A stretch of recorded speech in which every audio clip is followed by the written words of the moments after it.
Bom dia, Escola de Profetas. Bom dia!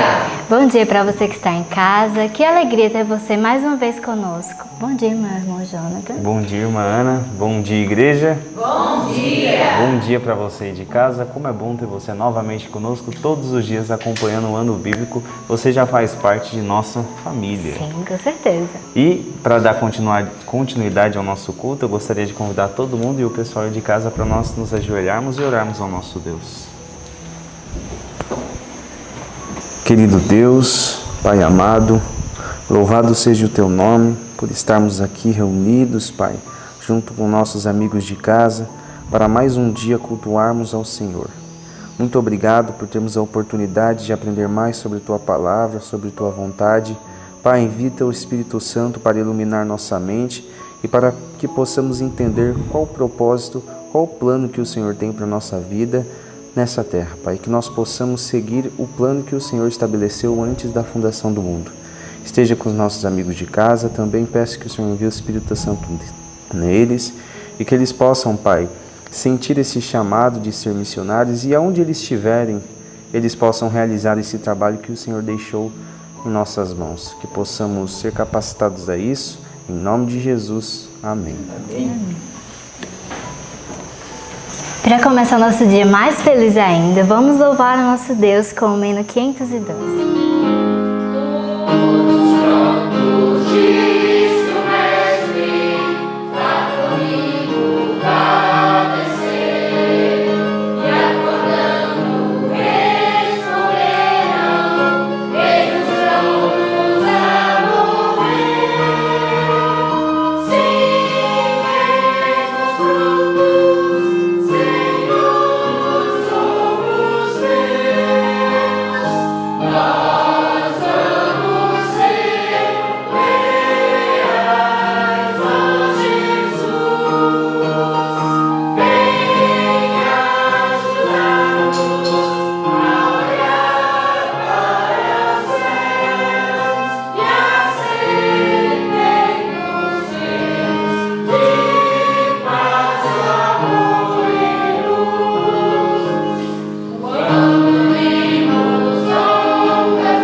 Amém. Amém. Uma coisa que eu sei, o pessoal aqui da Escola de Profetas tem a saudade das minhas histórias, né? Não passa nem 2 dias e já vem me perguntando, e a história de hoje, Jonathan? E como de costume, eu tenho uma história para hoje também, para você também de casa. Certa vez, Ana, um homem, ele estava pregando numa praça pública e uma cena não tão comum, na verdade é comum nos dias de hoje, um homem interrompeu ele, um escarnecedor interrompeu ele e falou assim: olha, Você prega tanto desse Jesus aí, que ele pode fazer aquilo, pode fazer isso, e aquele mendigo ali, ele não pode nem mudar a roupa daquele mendigo. Ele está todo regaçado, não pode fazer nem isso. E aí o pregador ficou quieto, olhou para ele e disse assim, olha, ele não vai mudar a roupa daquele mendigo, mas ele pode mudar o homem que está dentro da roupa daquele mendigo. E o que eu aprendo com isso? Que qualquer pessoa pode resolver o caso de um mendigo. Uma pessoa com condições pode ir lá e dar uma roupa nova, mas um coração novo só Deus pode dar. Só Ele pode nos transformar em uma nova criatura. E eu tenho certeza que se você continuar, você cada dia assistindo o Ano Bíblico conosco está sendo transformado em uma nova criatura. Sim. E para nós ser ainda mais transformados, para essa transformação ser ainda mais completa, é bom nós gravarmos a palavra de Deus Nosso coração, no né? nosso coração. E qual que é o texto que nós estamos gravando? Filipenses 2, do 13 ao 15. Ele é um pouquinho longo, mas a gente consegue. Bem, Vamos lá no 3? 1, 2, 3. Filipenses 2, do 13 ao 15. Porque Deus é o que opera em vós, tanto o querer como o efetuar, segundo a sua boa vontade. Fazei todas as coisas sem murmurações nem contendas, para que sejais irrepreensíveis e sinceros, filhos de Deus, inculpáveis, no meio de uma geração corrompida e perversa, entre a qual resplandeceis como astros no mundo. Filipenses 2, do 13 ao 15. Filipenses 2, do 13 ao 15. Porque Deus é o que opera em vós, tanto o querer como o efetuar, segundo a sua boa vontade. Fazei todas as coisas sem murmurações nem contendas, para que sejais irrepreensíveis e sinceros, filhos de Deus inculpáveis, no meio de uma geração corrompida e perversa, entre a qual resplandeceis como astros no mundo. Filipenses 2, do 13 ao 15. Filipenses 2, do 13 ao 15. Porque Deus é o que opera em vós, tanto o querer como o efetuar, segundo a sua boa vontade. Fazei todas as coisas sem murmurações nem contendas, para que sejais irrepreensíveis e sinceros, filhos de Deus inculpáveis, no meio de uma geração corrompida e perversa, entre a qual resplandeceis como astros no mundo. Filipenses 2, do 13 ao 15. Amém. Amém. Muito bom gravar a palavra do nosso Deus e quero te desejar um bom estudo, que você possa aprender muito com tudo que nós vamos aprender com o nosso orador hoje. Que Deus te abençoe. Deus te abençoe e até a próxima.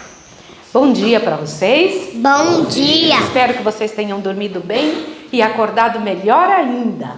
Estamos com um novo dia pela frente, a oportunidade de viver esse dia segundo a mensagem do Senhor e podemos fazer desse dia uma bênção muito grande. Deixa eu só revisar com vocês uma coisinha para então passar esse momento especial para o Rander e as meninas.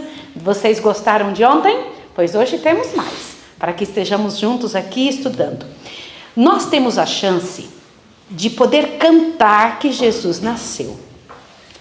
Nós estamos estudando capítulo 1 e 2, hoje vai ser o 3, do Desejado de Todas as Nações, um dos livros mais bonitos que temos para estudar, um espetáculo do céu.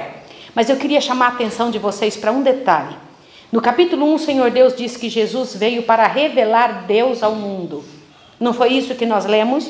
Foi claro ali onde o Senhor Deus disse que Ele veio para manifestar a glória de Deus. E a razão principal da vinda do Senhor é tornar o pensamento de Deus audível.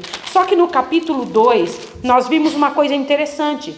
diz que para nós, para a sua igreja, Deus deu a mesma responsabilidade, o mesmo foco, a mesma razão de viver. O que Abraão fora na terra de sua peregrinação, o que fora José do Egito e Daniel nas cortes de Babilônia, devia ser o povo hebreu entre as nações, cumpria-lhe revelar Deus aos homens. Vocês não acham interessante que o que Deus pediu a Jesus, Jesus pede o mesmo de nós? Todas as coisas que Deus pediu a Jesus, Jesus pediu o mesmo de nós. Jesus veio mostrar para nós como é que era a salvação. E pediu que essa fosse a única razão de vida nossa. A única razão de vida dos filhos de Deus na terra deveria ser pregar este evangelho. A razão por que algumas pessoas param toda a sua vida e começam a trabalhar exclusivamente no evangelho é porque foram alcançados por esse tipo de foco, o foco de viver exclusivamente para essa fé, fazer disso a razão de sua vida. Só que Satanás vem no meio e vem tirando o foco das pessoas. Foi o que ele fez com o povo de Israel.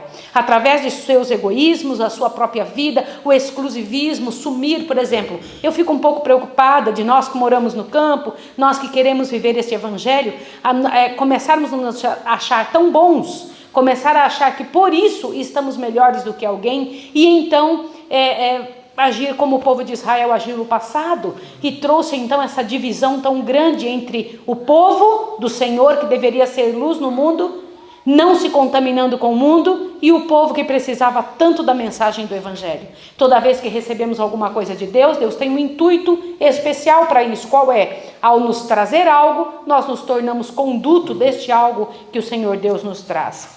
Nós vimos ali a situação que estudamos ontem, que me preocupou um bocado.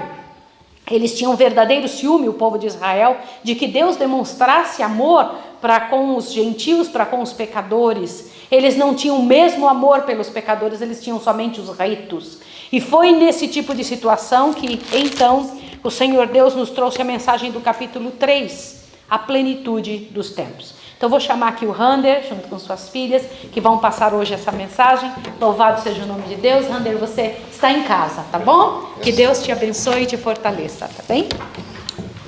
Vem aqui, Laurinha.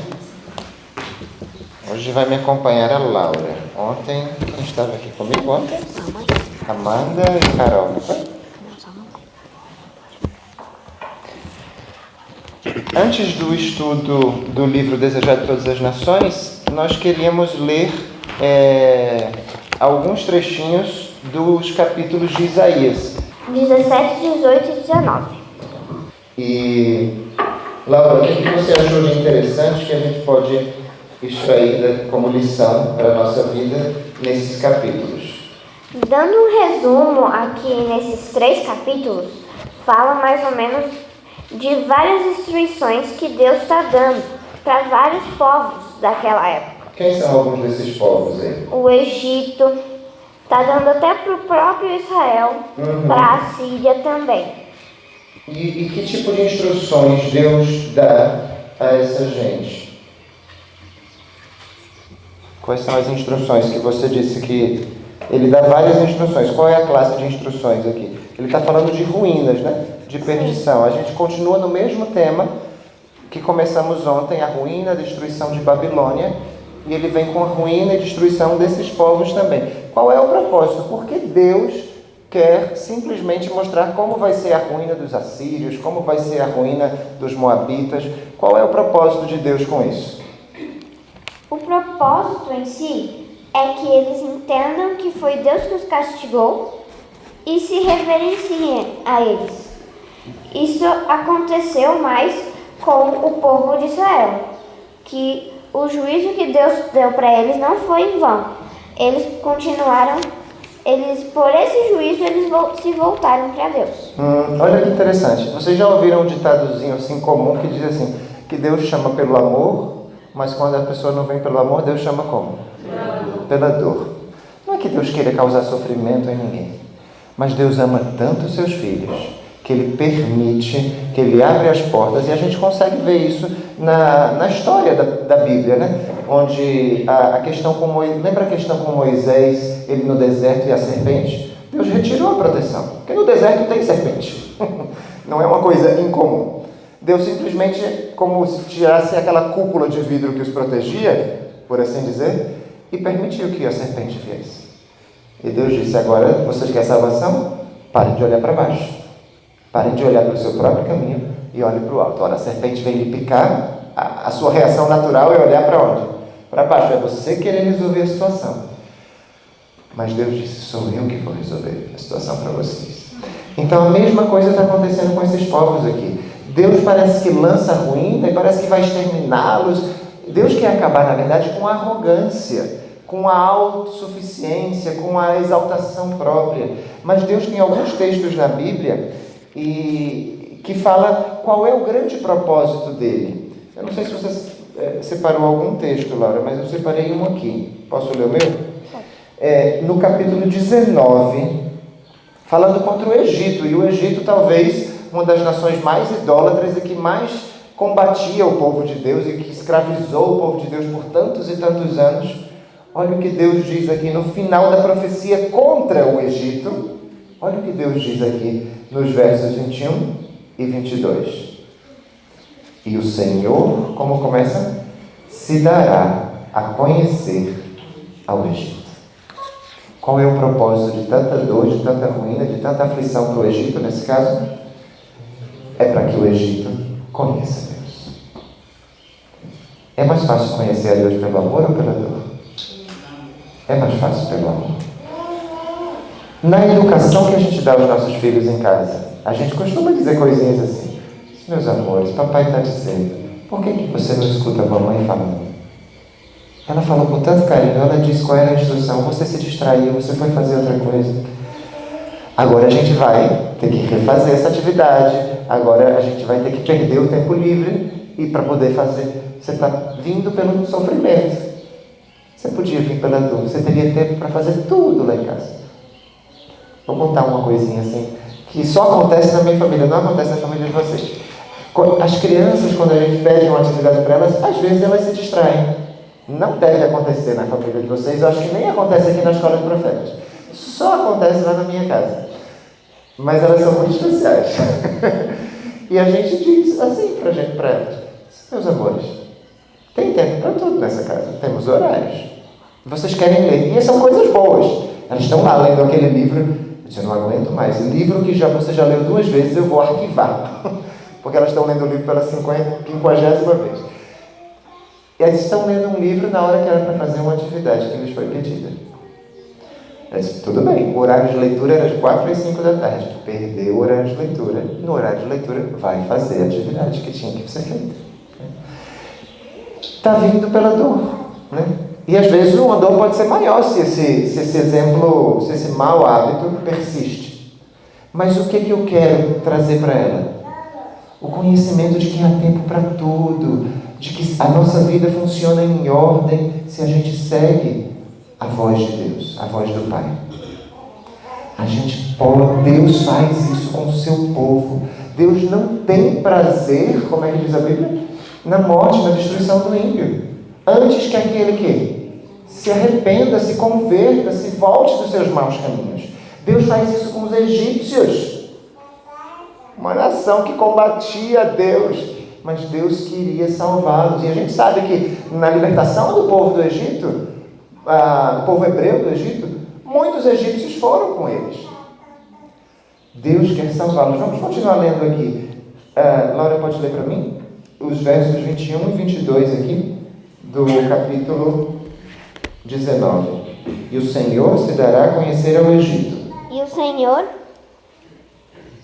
E os egípcios. e os egípcios conhecerão ao Senhor naquele dia.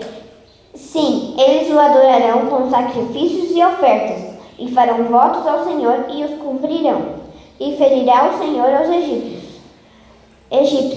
e os curará. E se converter-se-ão ao Senhor, e mover-se-á as suas orações, e os curará. Olha que lindo o 23, diz assim: e ferirá o Senhor ao Egito. Mas o que é que diz depois? E os curará. Ele vai ferir, mas ele vai curar. E diz que eles vão vir, eles vão se mover diante das orações e serão curados. Qual é o propósito de Deus com a punição, com a repreensão? É curar. Né? A gente lê no último apelo de Deus à igreja em Laodiceia, ele diz: eu repreendo e disciplino a quantos? A todos quantos amo. Deus ama os egípcios? Deus ama os assírios, Deus ama os babilônios, Deus ama todos esses povos. E ainda ama. Deus ama cada um dos gentios. Deus ama os de Israel também. Deus ama todos. E se preciso for, para atraí-los, Ele permite que venham sofrimentos. Não é esse o plano ideal de Deus. Mas Ele não quer que a gente se perca.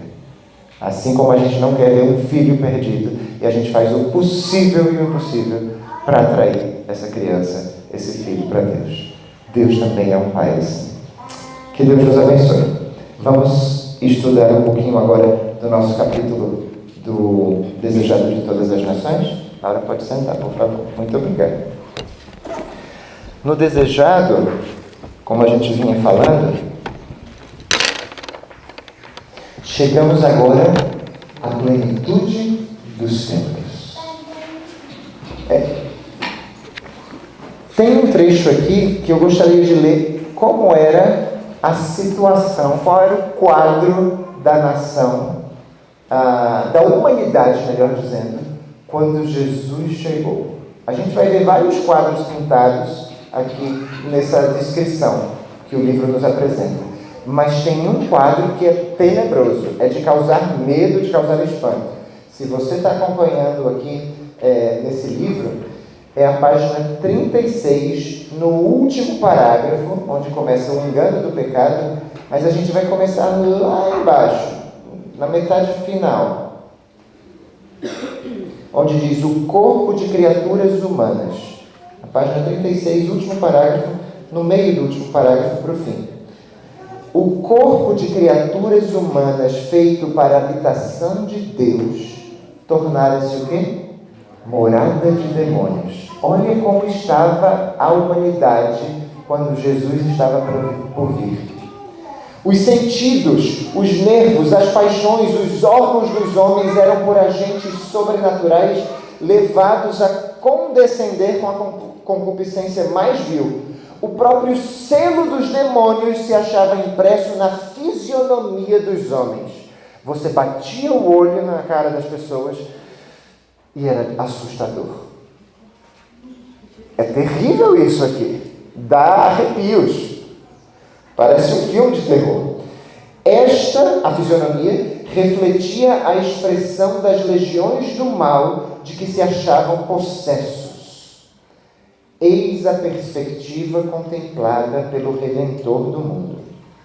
Que espetáculo para a infinita pureza.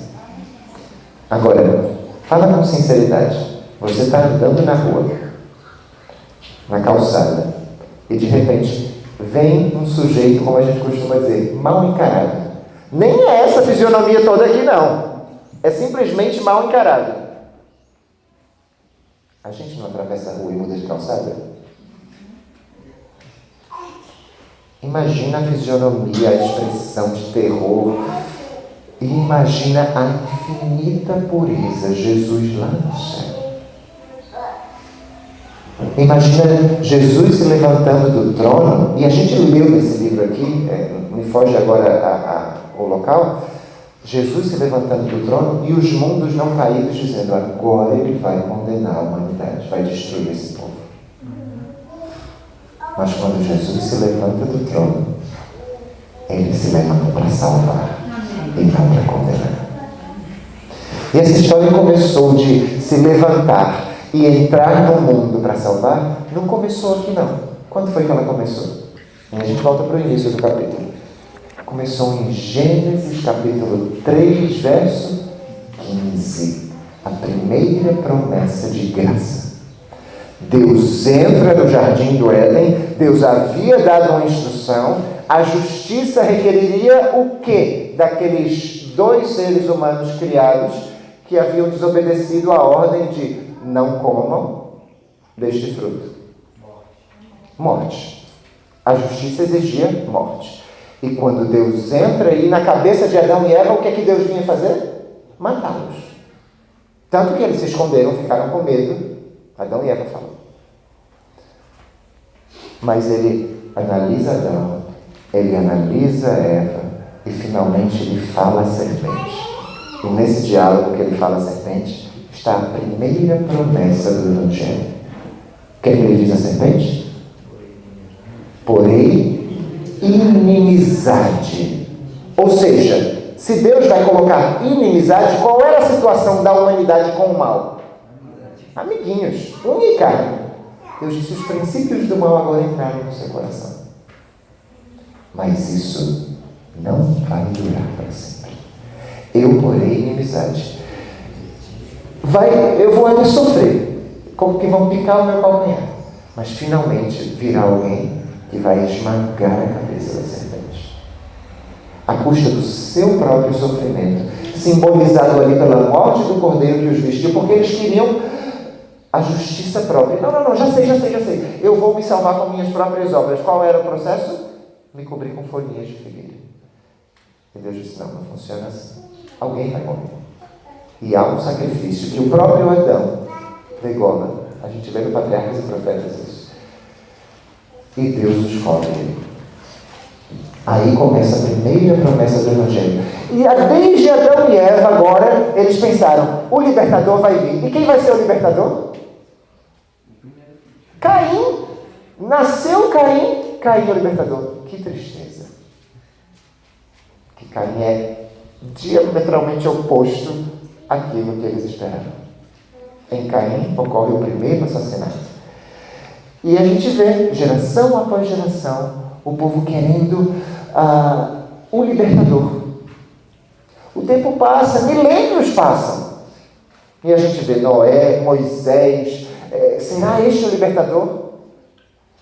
E vai passando, até que Daniel lança a profecia das 70 semanas e dá o indício, o Messias vai chegar aqui. Na semana de número 69. Ele vai vir. O povo ansiava, diz o texto, uma religião capaz de satisfazer a alma. Eles já não aguentavam mais aquele sistema de sacrifícios. Lembra que a gente falou ontem? Aquele sistema de sacrifícios tinha perdido o sentido. Eles não viam mais a quem o sacrifício apontava, mas cada um o seu próprio sacrifício. E na época de Jesus, uma das primeiras coisas de Jesus da obra de Jesus foi a purificação do templo. Como é que estava o sistema de sacrifícios na época de Jesus? Corrompido. Eles tinham a sua própria moeda, eles vendiam os cordeirinhos, ninguém mais criava o seu animal, não era o seu animal. Tudo corrompido. E quando a religião está corrompida, o povo começa a querer algo que satisfaça. Será que isso não acontece ainda hoje? Vocês não veem pessoas que dizem assim, eu já passei por tantas igrejas, nunca ouviram histórias assim? Eu já ouvi muitas histórias. Pessoas procurando a verdade, querendo conhecer, querendo saber onde que eu encontro. Como diz Paulo, falando aos atenienses, tateando, buscando para ver se podiam achar a Deus. Tem gente tateando no escuro, querendo encontrar a Deus. O mundo está assim, tateando, querendo encontrar, querendo a revelação do verdadeiro Deus. E como Maísa falou agora há pouco, nós estamos tendo o privilégio de fazer a obra que Jesus fez. A obra que foi incumbida a Israel de revelar a Deus, mas que Israel não conseguiu fazer. Alguns poucos homens, Daniel, Noé, alguns poucos, José, alguns poucos ao longo da história, conseguiram revelar vislumbres do caráter de Deus. Mas o caráter de Deus de maneira plena, os pensamentos de Deus tornados audíveis, Jesus Cristo veio para revelar. E a nós nos é dado o mesmo privilégio. Jesus entra nessa cena, onde está tudo corrompido. E ele vem agora para interpretar a lei. Lembra que Jesus falou assim, mais de 5 vezes Jesus disse assim, ouviste o que foi dito aos antigos? Aí ele conclui dizendo, eu, porém, vos digo. Se vocês estão interpretando isso aqui da maneira errada, deixa eu dizer como é que é. Não adulterarás, mas aquele que já olhar e desejar no seu coração, já adulterou. Ouviste que foi dito aos antigos, não matarás, mas aquele que tiver raiva, nutrir raiva no seu coração contra o seu irmão, já matou. O que é que Jesus está fazendo? Está anulando a lei ou está interpretando a lei? Está interpretando a lei. E está ampliando, como diz Isaías em outro trecho, ele veio magnificar a lei. Ele está ampliando. Está tornando mais fácil ou mais difícil cumprir a lei? Parece que é mais difícil. E é isso que Jesus quer, que a gente olhe para a lei e veja a nossa impotência diante de cumprir os 10 mandamentos e diga assim: Abba, Pai, me ajuda. Me ajuda, Paizinho. E Ele está disposto a nos mandar graça e poder para que nós consigamos cumprir a lei. É nesse ambiente que Jesus entra, né? Tem um texto também que causa muita dor no meu coração aqui. Está na página 35, na última frase. Dizia assim: o princípio de que o homem se pode salvar por suas próprias obras e que jaz a base de toda a religião pagã, tornara-se também o princípio da religião judaica. Quem foi que implantou esse princípio? A frase seguinte diz: implantaram Satanás. Você pode se salvar. E não é isso que a gente ouve nos livros de autoajuda? Tem uma força dentro de você. Procure sua força interior. Né? Resolva seus problemas. Decida, faça, aconteça. E todas as outras religiões aí buscam isso. Dentro de você tem um poder, tem uma força. Não. Nós não precisamos. Eu ouvi uma vez uma frase de um rapaz que eu achei muito interessante. Ele disse: nós não temos livros de autoajuda. Nós temos livros com a ajuda do alto, com L. Não é autoajuda que a gente busca, mas a gente busca a ajuda do alto. E essa força vem do alto. E aí ela vem para dentro de nós, mas não é inerente de nós. É uma ajuda que vem do alto. Jesus quis mostrar isso para aquela gente. Aquela gente, aquele povo, o povo hebreu, o povo de Israel, eles eram como atores, diz aqui, como atores de um palco, apresentando as ofertas sacrificais. Sem vida, era farsa. Faziam por meras tradições. É possível nós, que falamos assim, nós temos a verdade, será que é possível que nós caiamos também em meras tradições? É. Mas a história está aí para que a gente não caia nos mesmos erros. A humanidade separada de Deus não poderia se erguer. E aí acontece o mais incrível de tudo, que Jesus se levanta e, em lugar de destruir o mundo, Ele envia o seu Filho para o salvar. Foi provido um meio de resgate. Na cabecinha de Satanás só havia duas opções quando Adão e Eva pecaram. Uma era: Deus ia passar a mãozinha na cabeça de seu Adão e Dona Eva e dizer: não tem problema não, acontece, está tudo certo, passou. E a Satanás ia dizer: se não tem probleminha para eles, também não tem problema para mim, eu quero meu carro de volta lá no céu. Ou a segunda opção: pegou? Vai ser destruído. E Satanás teria o argumento que ele queria, de lançar para todos os povos do mundo. Viu que ninguém consegue obedecer suas leis? Satanás estava, como a gente diz, com a faca e o queijo na mão. Deus não tem escapatória. Agora que o homem caiu, ele não tem como resolver. Porque se ele é amor e vai para a misericórdia e vai passar a mãozinha na cabeça deles, eu quero meu carro de volta no céu. E se ele não passa a mãozinha na cabeça de Adão e Eva e quer justiça, pois eu vou dizer: ninguém consegue seguir os seus preceitos. Mas aí acontece a maravilha das maravilhas. Deus se faz homem para guiar a humanidade até Deus. Isso fez ele tremer. Tanto que quando veio a plenitude dos tempos, ele fez tudo para que aquele menino não nascesse. Porque ele estava entendendo: Deus vai vir para cá? Como assim? Porque na cruz Em Cristo, como é que diz o Salmo? Justiça e misericórdia se deixaram. Nas minhas relações, eu sou só justiça? Fez uma coisa errada, ela vai ver. Eu cresci no lar, talvez, onde meu pai era muita justiça. E minha mãe era muita misericórdia, talvez. E você diz, pronto, um lar é equilibrado. Não tem nada de equilibrado nisso. Cada um tem que ser justiça e misericórdia. Justiça e misericórdia. E nós precisamos aprender a fazer justiça e misericórdia com os nossos lideranços. Assim como Jesus fez. Nós precisamos ser o sal da terra que se mistura, mas não se contamina. Que dá sabor, que não cria barreiras. Precisamos aprender a estar no mundo, mas não ser do mundo. Isso é difícil.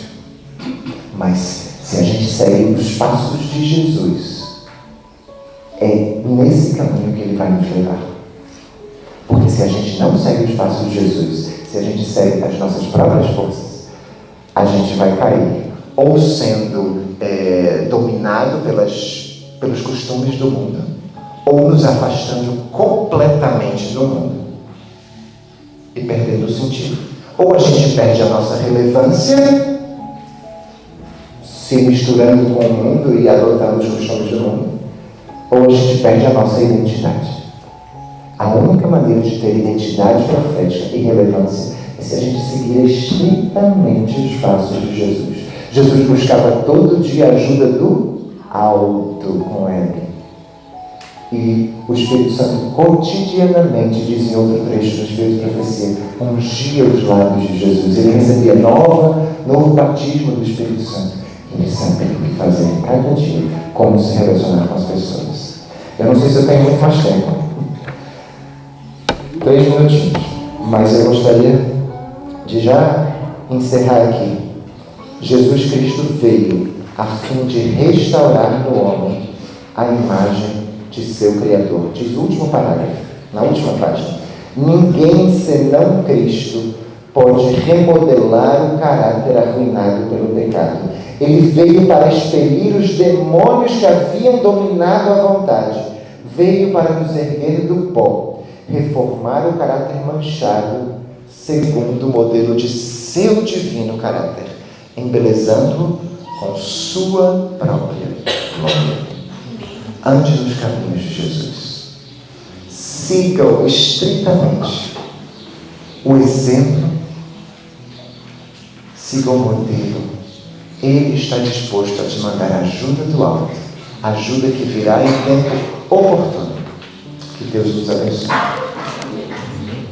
Querido e bom Pai, muito obrigado, Senhor, pelo plano de salvação, por todo esse desdobramento, Senhor, tão maravilhoso, porque quando Cristo se ergueu ali no Jardim do Éden, em Gênesis 3, Ele veio para nos mostrar que havia um libertador que haveria de vir, Ele próprio. E muito obrigado, Senhor, quando na plenitude dos tempos, no Novo Testamento, nós vemos que Jesus se levanta e, para espanto dos mundos não caídos, do próprio Satanás, Jesus vem para reerguer a humanidade ao seu estado original. Ajuda-nos a ter a relevância, Senhor, que Jesus Cristo teve aqui, no seu contato com as pessoas. Ajuda-nos também, Senhor, a não perdermos nossa identidade como cristãos, como seres criados para uma pátria celestial, Senhor.